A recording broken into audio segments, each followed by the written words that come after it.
March 1942. North Atlantic, 600 miles east of Newfoundland. Convoy HX, 229 plows through 20-foot seas, 40 merchant ships laden with tanks, aircraft, ammunition, and the fuel that keeps Britain's war machine alive. In the cramped galley of the SS William Hooper, a Liberty ship carrying 7,000 tons of aviation gasoline, ship's cook Thomas Aldridge wipes condensation from a porthole and watches destroyers weaving their protective patterns around the convoy's perimeter. He's done this 11 times before, watched the escorts dance their feudal ballet while wolf packs circle in the darkness. Tonight, like every night, the destroyers hunt with sonar that barely reaches 2,000 yards, searching for submarines that attack from 3,000. Tonight, like every night, the mathematics favor the hunters beneath the waves. At 0247 hours, the first torpedo strikes. Then another. And another. By dawn, 9 ships rest on the ocean floor, 63,000 tons of desperately needed supplies feeding rust to the Atlantic depths, along with 127 merchant seamen who never made it to the lifeboats. The survivors, shivering in open boats or clinging to wreckage in water cold enough to kill in minutes, watch the remaining convoy steam away. Standard procedure. Stop to rescue survivors, and you present stationary targets to submarines still lurking below. Thomas Aldridge, treading water in a life vest soaked with fuel oil, watches his ship's stern rise vertically from the water before sliding beneath the surface. In that moment, something clicks in his mind. Not about survival, not about the cold that's already stealing sensation from his extremities, but about the fundamental stupidity of how the Royal Navy fights this war. The numbers tell a story of catastrophic failure. Between January and June 1942, German U-boats sink 585 Allied merchant ships in the Atlantic, totaling over 3 million tons of cargo. In March alone, the worst month, 95 ships go down. The mathematics are brutally simple. Britain imports 55 million tons of supplies annually to survive. At current loss rates, the island nation will starve before Germany runs out of submarines. Admiral Karl Donitz, commander of the U-boat fleet, perfects his wolf-pack tactics throughout 1942. His submarines hunt in groups of 8 to 20 boats, coordinating attacks that overwhelm convoy escorts. The tactical advantage belongs entirely to the submarines. They approach submerged during daylight, surface at night when visibility drops and sonar becomes less effective, then attack from beyond the range of escort vessels' detection equipment. The escorts, mainly destroyers and corvettes, defend convoys using sonar systems that struggle to detect submarines beyond 2,000 yards in good conditions. In the North Atlantic's heavy seas, detection range drops to 1,200 yards or less. Meanwhile, U-boats carry torpedoes with 4,000-yard range and can outrun submerged convoy ships on the surface. The tactical equation favors attackers so heavily that German submarine crews call this period the happy time. British and Canadian naval commanders understand the problem intellectually but lack solutions. Adding more escorts helps marginally, but the Royal Navy doesn't have unlimited destroyers. Routing convoys around known U-boat positions works until German intelligence decrypts Allied naval codes and positions submarines along alternate routes. Aircraft patrols help, but the mid-Atlantic air gap, that deadly stretch of ocean beyond the range of land-based aircraft, remains a killing ground where submarines operate with near impunity. Into this strategic nightmare comes Thomas James Aldridge, the least likely person to revolutionize naval tactics. Born in Liverpool in 1903, Aldridge goes to sea at 15 as a galley assistant on coastal freighters. He never attends Naval Academy, never studies warfare or tactics, never commands anything more significant than a ship's kitchen. For 24 years, He cooks. He masters the art of producing edible meals in heavy seas, learns to prevent food poisoning in tropical heat, develops recipes that stretch limited supplies across long voyages. When war erupts in 1939, Aldridge is 36 years old, too old for combat service but perfect for the merchant navy, which desperately needs experienced seamen willing to brave U-boat-infested waters. He serves on 7 different ships between 1939 and 1942, cooking 3 meals daily while German torpedoes prowl below. He survives 2 sinkings before the William Hooper, spending hours in the water both times, pulled from the Atlantic half-frozen but alive. Most men in Aldridge's position would focus on survival, on making it through each voyage to collect their pay and perhaps find a safer berth. Aldridge does something different. He watches. Between meal preparations, during the long hours when the galley sits idle, he observes the escorts, studies their patterns, asks questions of any naval officer willing to talk to a cook. And he notices something the professional naval officers seem to miss. The escorts are always too far away. HMS Volunteer, the destroyer leading the escort group for convoy HX-229, maintains position 3,000 yards ahead of the convoy's leading ships. The corvettes HMS Pennywort and Anemone patrol the flanks at similar distances. Standard doctrine positions escorts in a screen formation, creating a defensive perimeter around the merchant ships. The theory seems sound. Spread escorts wide to maximize sonar coverage, intercepting submarines before they reach attack positions. The reality proves fatally different.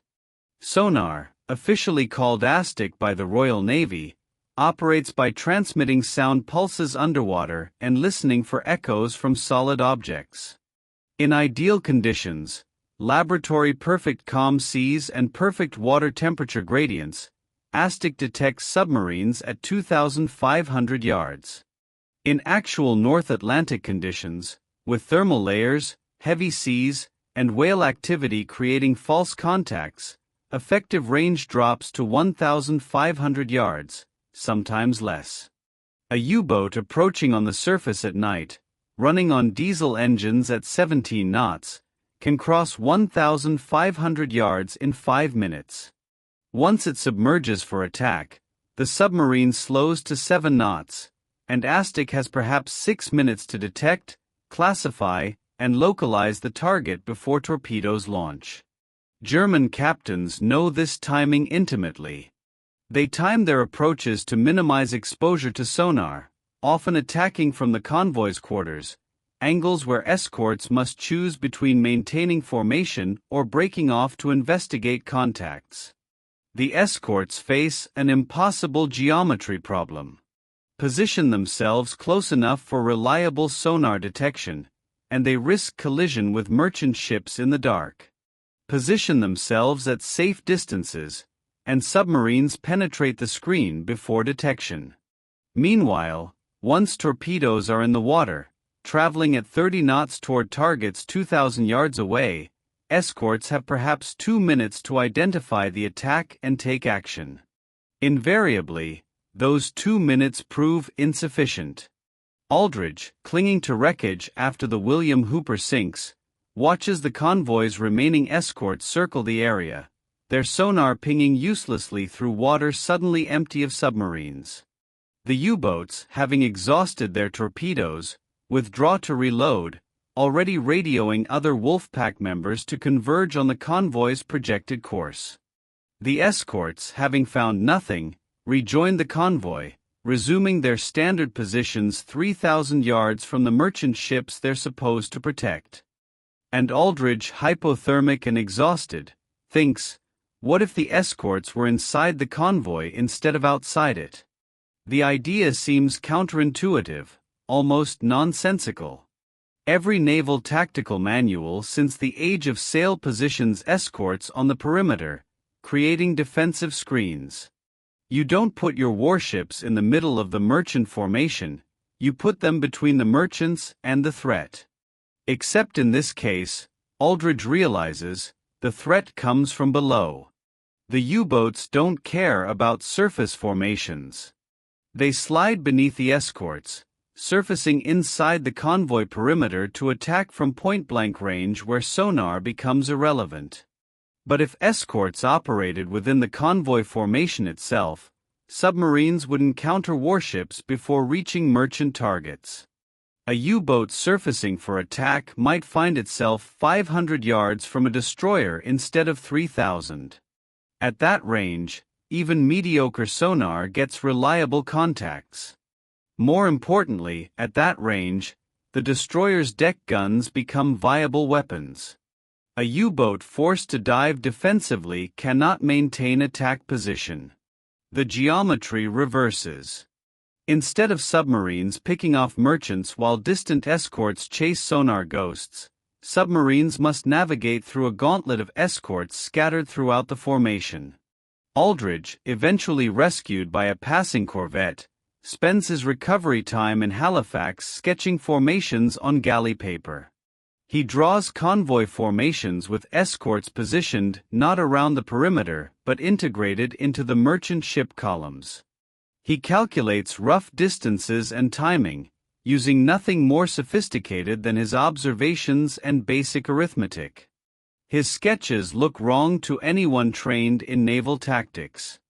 They violate every principle of defensive screening. They also, he becomes convinced, might actually work. The challenge becomes finding someone willing to listen to a merchant cook's tactical theories. Aldridge approaches several Royal Navy officers during his recovery in Halifax. Their responses range from polite dismissal to outright laughter. A lieutenant commander on Admiral Sir Percy Noble's staff at Western Approaches Command actually tells Aldridge, "Son, stick to cooking. Leave the tactics to professionals who understand these matters." Aldridge refuses to accept dismissal. He writes letters to the Admiralty, describing his observations and proposing his formation changes. The letters disappear into bureaucratic filing systems, never reaching decision-makers. He tries approaching Canadian naval authorities. They respond with identical skepticism. Why would the Royal Navy, with centuries of maritime tradition and tactical expertise, need advice from a cook? The breakthrough comes through pure chance in September 1942. Captain Donald MacIntyre, one of Britain's most successful U-boat hunters, commands the escort group for convoy ONS-18. MacIntyre's destroyer, HMS Hesperus, puts into Halifax for repairs after depth charge damage during the previous convoy battle.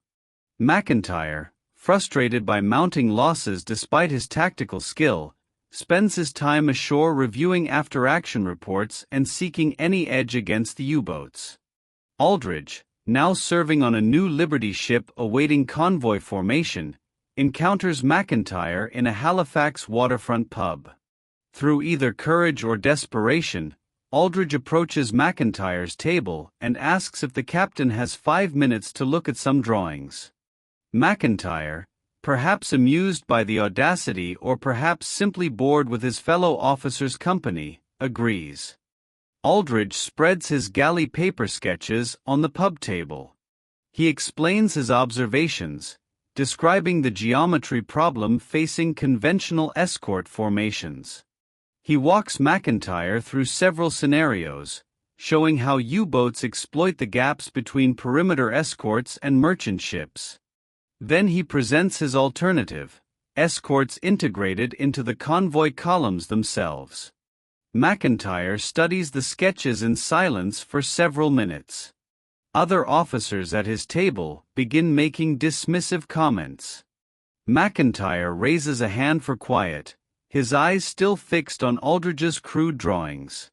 Finally, he looks up.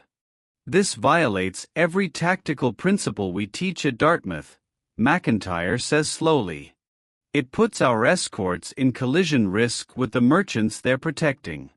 It sacrifices defensive depth for concentrated coverage. It's probably the most unconventional formation proposal I've seen in 20 years of naval service. Aldridge's heart sinks. Another rejection. It might also work, MacIntyre continues. The mathematics check out. If we can't detect submarines until they're inside our screen anyway, why maintain the screen? Better to be positioned where we're actually useful when they surface for attack. MacIntyre cannot implement Aldridge's idea immediately. Escort tactics require approval from Western Approaches Command, and radical formation changes need authorization from Admiral Sir Max Horton, who assumes command of Western Approaches in November 1942. But MacIntyre possesses enough seniority and respect to ensure Aldridge's proposal reaches the right desks instead of filing cabinets. In December 1942, Horton's staff conducts tactical simulations of Aldridge's proposed formations. The simulations reveal potential problems. Integrated escorts increase collision risks, particularly during night operations when convoys run blacked out. Communications become more complex when escorts operate within the formation, rather than on clearly defined perimeter positions. Station keeping requires higher skill levels from both merchant and naval crews. But the simulations also reveal potential advantages that excite the tactical planning staff. U-boats attempting to penetrate the convoy encounter escorts at ranges where sonar, radar, and visual detection all become significantly more effective. The time between submarine detection and merchant ship attack increases dramatically, giving escorts precious minutes to respond. Most importantly, submarines can no longer surface safely within the convoy perimeter, forcing them to attack from outside at greater ranges where torpedoes have longer run times and ships have more opportunity to maneuver. On January 15, 1943, Western Approaches Command authorizes limited testing of what they officially designate dispersed escort formation. The name itself reveals the innovation's unconventional nature. Instead of concentrated escorts screening the convoy perimeter, escorts disperse throughout the formation, one escort assigned to every 8 to 10 merchant ships. Convoy HX-224, departing Halifax on January 28, 1943, becomes the first operational test. Captain MacIntyre commands the escort group, 5 destroyers and 4 corvettes protecting 42 merchant ships. Instead of positioning his escorts in the traditional screen, MacIntyre places them within the convoy columns. HMS Hesperus operates in the second column, HMS Vanessa in the fifth, HMS Whitehall in the seventh. The corvettes take positions in the rear and center columns. The merchant captains react with alarm. One signals MacIntyre, "Your destroyer is dangerously close. Request you maintain proper screening distance." MacIntyre responds, "New tactical formation. Maintain your station. Out." For 3 days, HX-224 crosses the Atlantic without incident. The dispersed escorts take time adjusting to their new positions. 2 near collisions occur when escorts maneuver unexpectedly. But gradually, the formation settles into rhythm. Merchant ships learn to account for escorts operating within their columns. Escort commanders develop communication protocols for coordinating within the formation rather than from perimeter positions. On February 1, the Wolf Pack strikes. U-boat headquarters directs 8 submarines to intercept HX-224 south of Greenland. The submarines, expecting standard escort formations, approach using conventional tactics. They slip past the convoy's predicted perimeter positions, preparing to surface for attack runs against the densely packed merchant ships. U-223, commanded by Captain Lieutenant Carl-Jürgen Wachter, surfaces 1,200 yards from what he expects to be the convoy's starboard flank. His periscope breaks the surface. Instead of merchant ships, he finds HMS Vanessa barely 600 yards distant, already accelerating toward him. Vanessa's radar, far more effective at this close range, had detected U-223's conning tower the moment it broke surface. Wachter Crash dives immediately, abandoning his attack. Vanessa's depth charges bracket the diving submarine, causing significant damage but not sinking her. More importantly, the attack fails. U-223 limps away, no torpedoes fired, and spends the next 18 hours conducting emergency repairs.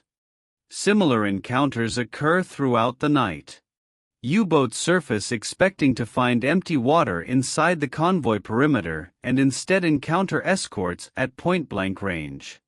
U-91 takes damage from HMS Whitehall's deck guns before diving.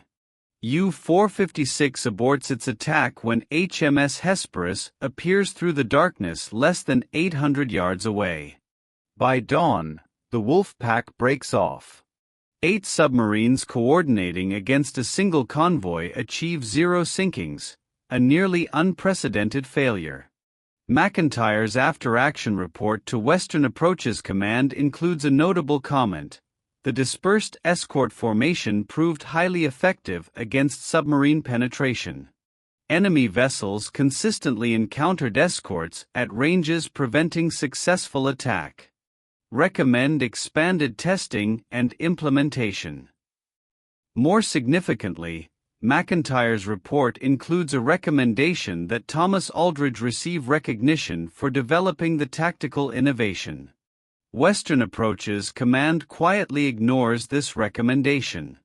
Acknowledging that a merchant cook revolutionized convoy tactics would embarrass professional naval officers who missed the solution for 3 years of war. But the Admiralty cannot ignore results. Between February and May 1943, 17 convoys adopt dispersed escort formations. The statistical improvements prove dramatic. Convoys using traditional screening formations suffer average losses of 3.7 ships per convoy during this period. Convoys using dispersed escorts lose an average of 0.8 ships per convoy, a 78% reduction. The tactical impact extends beyond immediate convoy survival rates. U-boat crews, accustomed to relatively safe attack runs once they penetrate convoy screens, suddenly face aggressive escorts at close range throughout the formation. German submarine losses increase correspondingly. In May 1943, the Royal Navy and Allied Air Forces sink 41 U-boats, the highest monthly total of the war.